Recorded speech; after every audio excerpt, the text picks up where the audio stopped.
Rádio. A rádio oficial de quem investe. Ah, Brunão, vamos contigo sim, hein? Daqui a pouquinho tem a abertura do mercado de futuros, mas pelo menos do Allfoot Indifut eu quero ouvir um pouco antes. Pois não, Brunão, bem-vindo. Vamos lá, Léo, vamos lá. Bom dia para você, bom início de semana para todos aí no estúdio, para quem nos acompanha também no YouTube e na TC Station.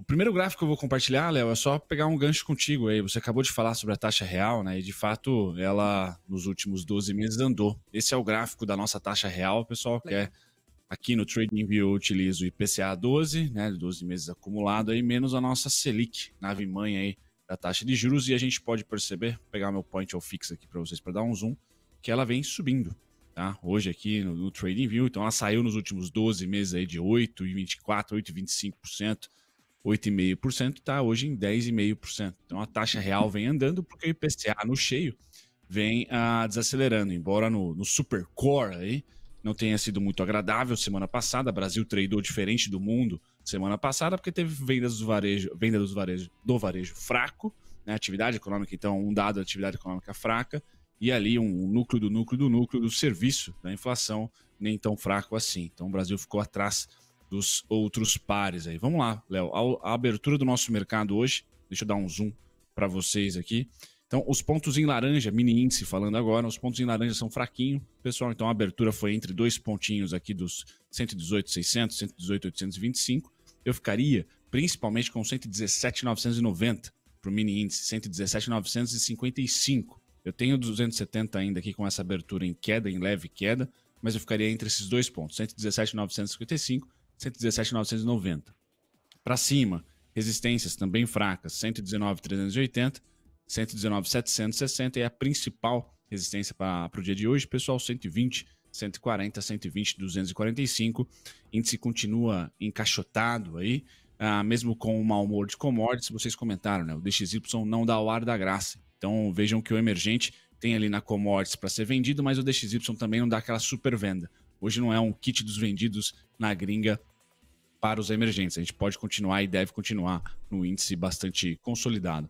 Indo para o nosso dólar, esse é bem consolidado, porém a região atual, pessoal, entre os 4.794,5 e 4.802,5, né, pontos da semana passada, até o 4.826, 4.834, que é a região de consolidação aí pós-dados de inflação gringos, é uma região de consolidação fraca, né? A mais pancada aqui para day trade, e começa a ficar complicado para vocês, pessoal, é quando o dólar, e se o dólar provavelmente vai invadir essa região cinza aqui, porque é mínima de mês, então é difícil você ali ter oscilação, volatilidade baixa do 4.783,5 para baixo, tá? Nesse momento, a abertura estável do dólar aqui, 4.826 resistência, 4.834 resistência, e eu fico para o dia de hoje com 4.852, 4.855, tá? Para baixo, tá? 4.802,5, 4.794 e 4.783,5, Léo. 9 horas, 2 minutos. Obrigado ao Super Bruno Mazzoni. Falou da doleta, falou também do juro real. Deixa eu fazer a abertura efetiva do mercado de futuros e tem urgente no painel Mover Pro. Tudo numa tacada só. Primeiro, moeda americana abre os trabalhos com clara direção altista. 0,20% de ganho, R$ 4,814. É o dólar indo para cima em linha com a expectativa que o Guilherme Cunha tinha. Agora, o que talvez esteja surpreendendo alguns dos investidores e traders que nos acompanham é a curva de juros. Curva de juros na sexta-feira fechou numa alta de 12 a 13 pontos base em média a mais nos prêmios. E de saída nós estamos vendo uma desidratação média de 9 pontos base na curva. Nós temos alguns contratos enxugando 2 dígitos, é o caso do DI1F31, queda de 10 pontos base, 10,71% ao ano é o retorno médio deste contrato especificamente. Então dólar para cima, curva de juros para baixo, o dólar vai arrefecendo parte do viés altista, agora avança 0,16%. O Indifut tem direção clara e é baixista também. Ibovespa Futuro caindo 0,34%, 118.555 pontos. Vamos ao painel Mover Pro com um urgente, é este aqui, ó. IBCBR, aqui vem o choque, a ducha de água fria. IBCBR tem variação mensal de menos 2% em maio. O consenso apontava para o 0 a 0. A gente lembra que o IBCBR é a chamada prévia do PIB. A foto de atividade brasileira no quinto mês do ano é bastante frustrante.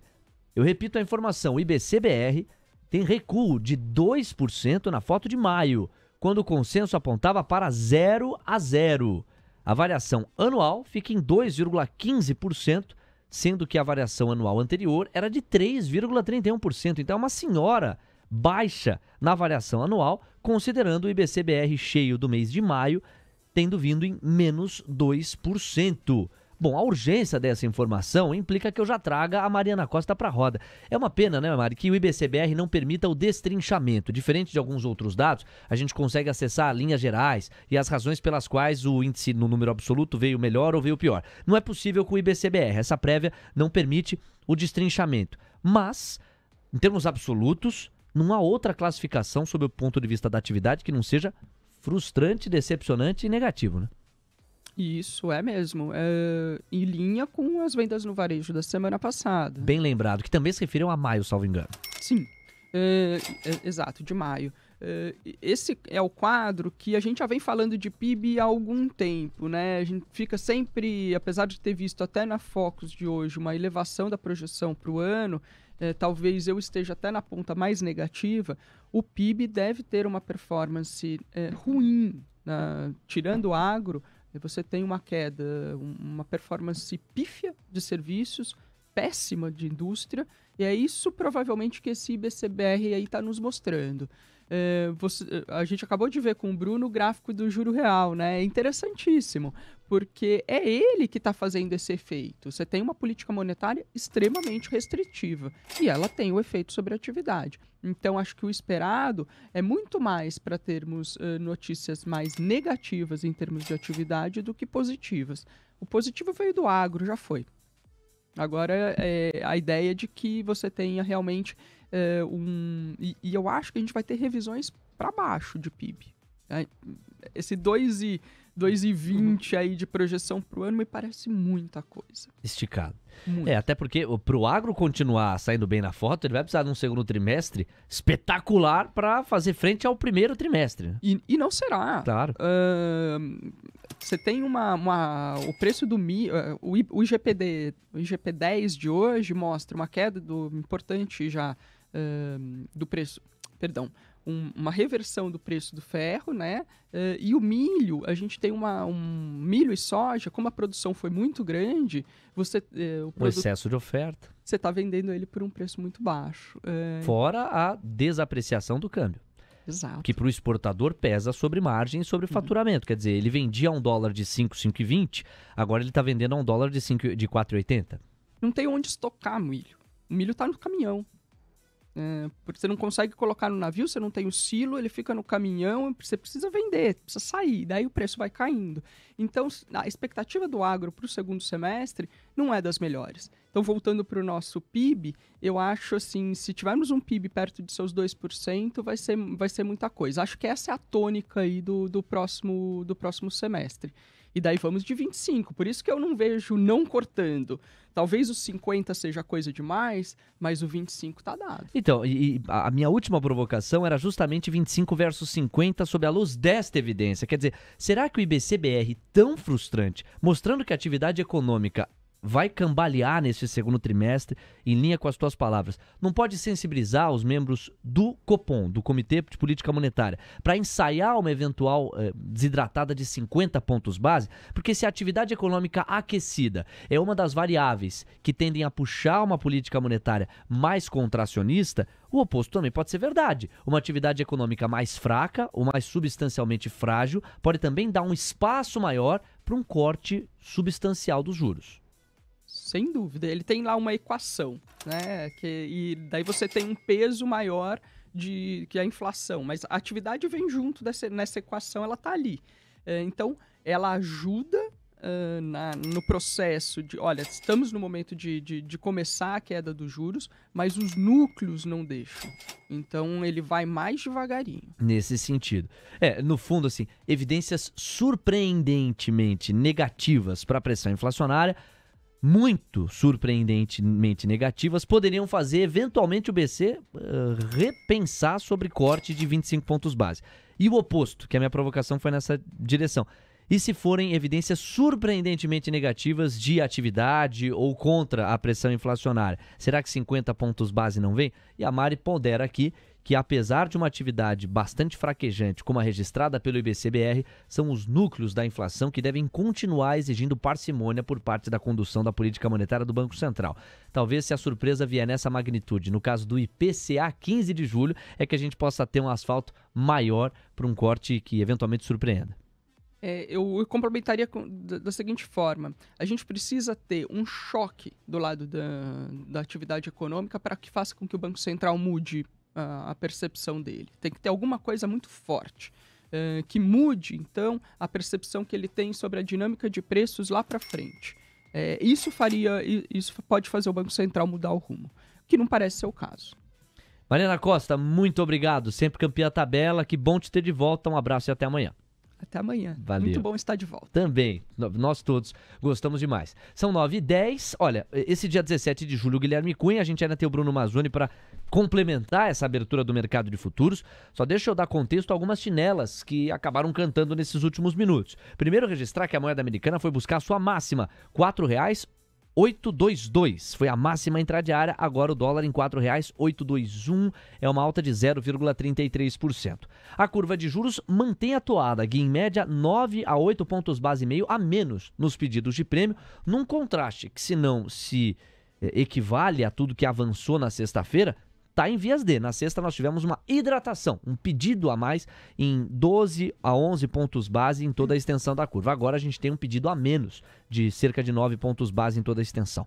E o Ibovespa Futuro melhorou um pouco a situação, foi buscar praticamente a mínima intradiária, ou a máxima intradiária. Chegou a 118.880 pontos, agora está em 118.775 pontos. A queda, que já foi de 0,34%, 0,40%, agora é de 0,18%. E a doleta, na máxima intradiária, rompe os R$ 4,824. Agora toca R$ 4,824,5, 0,41% de estresse. Gui, que IBC-BR foi esse, meu amigo? Em que medida isso retempera o teu racional? Diga lá. Foi só para poder dar uma drena, né? Na nossa transmissão, afinal das contas a gente desdenhou dela, colocamos aí só o Boletim Focus como algum tipo de evento, colocamos o IBC-BR como não evento, e aí o Bruno já colocou na própria escrita ali do gráfico, né? O dado mais fraco começa a trazer uma possibilidade de revisitarmos a tese do 0,25 por meio, coisa que não era cenário base. Pois é. Então, eu tava aqui enquanto vocês falavam fazendo uma analogia na minha cabeça, né? No começo do ano a gente teve ali, o PIB vai crescer tanto, Haddad e PIB vai crescer tanto. Então é muito daquele lance quando você começa o ano, né? Sala nova na escola, você fala, esse ano eu vou estudar, vou tirar notão. Quando chega no meio do ano, você já sabe as matérias que são mais difíceis e você já sabe que você vai pegar talvez alguma recuperação, você vai ter que estudar mais. E aí você começa a descer a régua, você só quer passar de ano. Então esse BCBR aí traz um sentimento de que, a gente tem que derrubar meio para poder dar a sequência do 0,5%. E isso vai gerar uma perspectiva de um dólar mais forte, de uma taxa de juros de um DI mais para baixo e uma bolsa também parando de querer cair muito. Porque daí se tem esse 0,5%, que entre aspas pode ser uma surpresa, né, para o mercado, isso traciona uma compra de risco um pouco mais elevada. Enfim, o dado hoje impacta mais o dólar, então vejo que o 4,834, que é aquele ponto bipolar, ele rapidamente será testado, e a curva de juros é a grande surpresa, que pode também fazer com que as small caps e varejo, que hoje já estava contratado apanhar menos. 9h13. Olha, você queria emoção? De repente esta evidência pode trazer ainda mais. O acordo sobre a exportação de cereais entre a Rússia e a Ucrânia vai chegar ao fim nesta segunda-feira, confirmou o Kremlin. A Rússia afirma que o compromisso que permite a saída de grãos da Ucrânia só será retomado, abre aspas, quando suas condições forem atendidas, fecha aspas. O acordo sobre a exportação de cereais entre Rússia e Ucrânia vai chegar ao fim, portanto, hoje.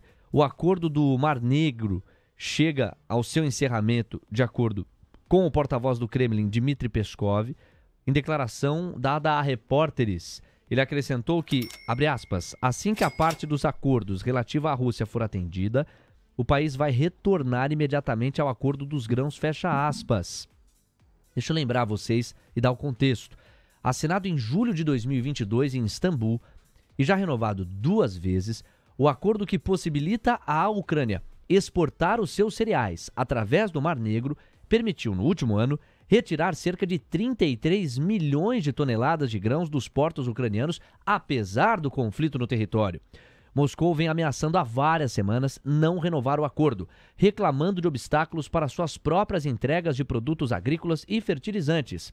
Putin declarou no sábado que, abre aspas, o principal objetivo do acordo, a entrega de cereais aos países necessitados, particularmente no continente africano, não foi alcançado, fecha aspas. A Turquia, a Ucrânia e a ONU foram notificadas da decisão do Kremlin, disse a porta-voz do Ministério das Relações Exteriores da Rússia, Maria Zakharova. Abre aspas, a Rússia notificou oficialmente os lados turco e ucraniano, bem como o Secretariado das Nações Unidas, de sua objeção à extensão do acordo, fecha aspas, declaração dela à agência de notícias estatal russa TASS. De acordo com dados oficiais do Centro de Coordenação Conjunta, o JCC, que supervisiona o acordo em Istambul, a China e a Turquia são os principais beneficiários dos embarques, ao lado das economias desenvolvidas. Entretanto, graças à resolução, o Programa Alimentar Mundial conseguiu socorrer uma dezena de países em situação crítica, por exemplo, Afeganistão, Sudão e Iêmen. Vamos ao giro pelas commodities com, claro, especial peso aos grãos, porque essa notícia assim suscita.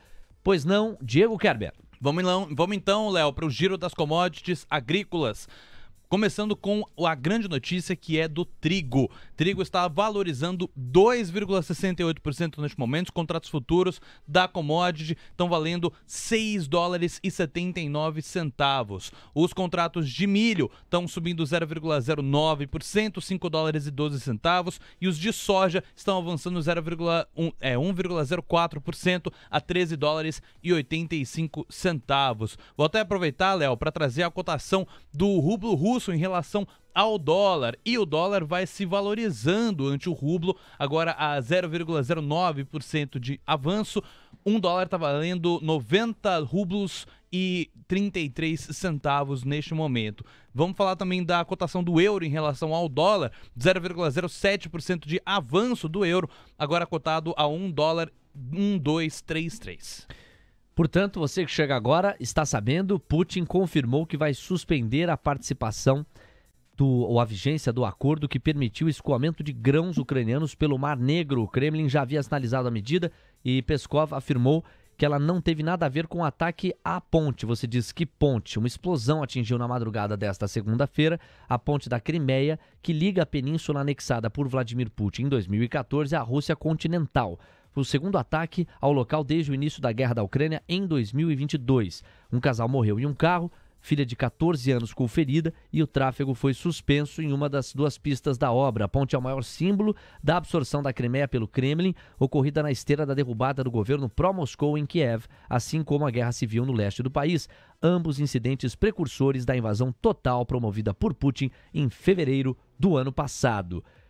Putin confirmou, portanto, a suspensão da participação da Rússia no acordo que permitia a exportação de grãos ucranianos pelo Mar Negro. O Kremlin já havia sinalizado a medida e demarcou que ela em nada tem a ver com a explosão da ponte. Desde a semana passada, o governo russo já havia dito que deixaria o acordo, que vence na terça, dia 18, caducar. Os russos consideram que a contrapartida, a permissão para navios navegarem sem serem atacados, um acordo paralelo facilitando a exportação de seus grãos e fertilizantes, não foi implementada totalmente. A Ucrânia e os mediadores do arranjo, Turquia e ONU, foram notificados. Chamada de Iniciativa de Grãos do Mar Negro, a medida permitiu que 32 milhões de toneladas de grãos ucranianos deixassem o país, devolvendo os preços internacionais do trigo aos patamares pré-guerra. A inflação global de alimentos do primeiro semestre de 2022 foi creditada largamente ao bloqueio naval da região. São 9h18. Atenção que a chinela está cantando. E aí é o que eu falei, Gui, brinquei um pouco aqui no sentido de que a emoção tá vindo. O IBCBR frustrou muito em maio, mas muito mesmo, né? Se esperava um 0-0, veio menos 2%. E agora, a fotografia das commodities sendo diretamente impactada por essa evidência, commodities no nosso radar. O Diego Kerber, de tempos em tempos, vai fazer um giro mais de fôlego a respeito delas. E a moeda americana não para de renovar máxima atrás de máxima. 0,47%, R$ 4,827. E em teoria, se isso contaminar todas as commodities, a gente deve ter elas para cima, porque você tem uma restrição da oferta. Commodities para cima, em teoria, é dólar para baixo aqui no Brasil, pela vocação exportadora que a gente tem. Mas não é isso que o home broker está mostrando. O que o home broker está mostrando é o dólar em R$ 4,828, Gui. Que em teoria pode sair de 0,25 para meio, que na tese o 0,5% fortalece o dólar. Então tudo para cima. Se a gente for pegar na teoria, então acho que é volatilidade, Léo. Acho que saiu muita notícia. Entendi seu complemento. Seu complemento é brilhante, porque da mesma maneira, uma trajetória baixista nas commodities. Não, mas se bem que é uma trajetória altista, que em teoria estaria contratada por essa manchete. E aí é BC mais rigoroso. Então, não necessariamente, porque nós temos agora a contração do PIB, tudo trazendo um dado que pode trazer o 0,5%. Então, acho que é mais volatilidade do que realmente mudança de rota. Eu vejo que o dólar já tinha o 4,834 como uma expectativa, então ele já está no 28. Daqui a pouco ele pode vir a namorar esse 4,834 e ter uma primeira grande trava. As commodities tendem a ajudar o Ibovespa, que teve uma recuperação no mercado de futuros bem interessante a respeito desses primeiros minutos, mas é volatilidade. Eu vejo que a gente permanece na mesma toada aí da Bolsa corrigindo um pouquinho, o dólar corrigindo um pouquinho, ou seja, subindo até pelo menos esse 4,834 e se decidindo se ele vai querer romper ou não, mas não mudou rota, a gente não precisa acelerar a galera não. 9h20, tá aí, o Gui tá minimizando um pouco do barulho que esse tipo de notícia traz. O Arthur Losnak, nosso contribuidor, já tá na área, vai falar com a gente dos fundos imobiliários, mas Losnak, você sabe como é o jornalismo, não sabe? Essa manchete da Rússia colocando fim do acordo com a Ucrânia para liberar a exportação de grãos mexe bastante com a nossa cobertura. Vou pedir um tempo para você, pro nosso destaque do Bruno Mazzoni vir agora. Ô Bruno, você pode ficar à vontade para trazer a fotografia das commodities e aí na sequência você traz os outros gráficos que a gente ainda deve para a audiência para contextualizar melhor a dinâmica do mercado de futuros. Por exemplo, os gráficos da terra do Tio Sam. Vamos lá, Brunão, o espaço é seu. Agitado noticiário. Sim, vamos lá, Léo. Vou começar aqui com o script normal, colocando a primeira resposta do DXY, que ainda é nula, pessoal. O DXY hoje estável, queda de 0,05. Então, por hora, o acordo do Mar Negro caducando, me parece que o mercado está trucando, achando que, de alguma maneira, o que a Rússia pedir vai ser ali dado pela contraparte, e esse acordo vai voltar ainda essa semana. Então o dólar quietinho aqui não desaba, tá? Mas também com uma resposta como essa, tá? Ele não sobe. Então nesse momento não há resposta aqui no dólar neutro, pessoal, sinal verde e amarelo aí para os emergentes, não é um dia totalmente vermelho, tá? Quando a gente olha para a curva de juros americana, né, ela cedeu bastante semana passada, semana que abre de certa maneira estável, então se você quer tradear uma queda, um fechamento da curva de juros americana, pessoal, vou olhar com bastante carinho aqui o TLT, que é aquele ETF que pega os bonds americanos de 20 ou mais anos, então é importante, aqui faltou até a minha marca d'água aqui para vocês, que é o TLT, são títulos do Tesouro Americano de 20 anos, com taxa de juros caindo, yields fechando, como fecharam semana passada, o TLT ainda não deu ar da graça. Tá, então essa dinâmica entre yield e bond nos Estados Unidos pode aí tomar protagonismo pós temporada de resultado, já que o S&P está nas máximas históricas, está muito próximo da máxima histórica, talvez muitos investidores não estejam confiantes em abrir posições no S&P nesse momento, e parece que o trade que tem a maior assimetria é esse trade entre yield e bond, tá? O S&P que está muito próximo aqui da máxima histórica. Essa semana, pessoal, como ele rompeu máxima da semana passada, subir o suporte era em 4.200, foi tocado, rompemos a máxima. Agora é 4.456,75 o suporte do S&P para essa semana e o alvo aqui 4.585,25, tá? Olhando agora sim para as commodities, uma commodity que não tem nada a ver ali com, por hora, né, a dinâmica entre Rússia e Ucrânia, tá? Lá no Mar Negro é o minério de ferro, esse está comportado. Essa região amarela é uma região de resistência, região que ele deve sentir ali um pouquinho de estabilidade de preços, ter dificuldade em crescer.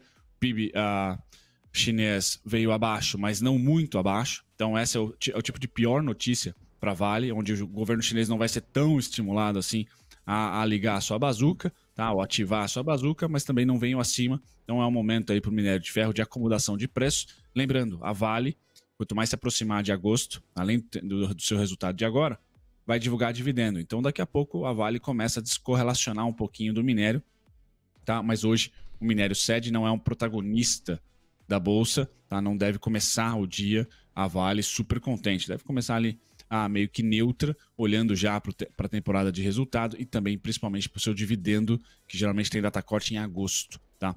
O petróleo, pessoal, depois da alta da semana passada e das 2 últimas semanas, essa semana que começa descansando, mas tem suporte próximo, tá? Então o petróleo, essa semana, tem suporte em 76,42 e 77,34. Ali seriam os 2 gatilhos para olhar para as Junior Oils ali com mais carinho e tentar fazer uma correlação, seja no day trade, no swing trade, de alta, tá? Acho que o petróleo tem alvo em 83,33, 83,37 no curtíssimo prazo. Petrobras está descorrelacionada dessa alta do petróleo. Acho que a Petro continua aí lateral, sem dar grandes nuances para a nossa bolsa. A gente vai ficar dependendo aí de minério, se vier ou não um grande estímulo já cedo, tá? E principalmente as small caps com esse trade aí do IBCBR fraco, pode acionar ali mais um combustível para small cap, como o Gui falou, que estavam contratadas ali para continuar apanhando nessa segunda quinzena de julho. Tá? Agora elas podem, de repente, surfar mais um pouquinho de trade de juros, Léo. 9h25. Obrigado, Brunão. Brunão que segue com a gente e vai firme até a faixa das 11 horas da manhã. TC Rádio, a rádio oficial de quem investe.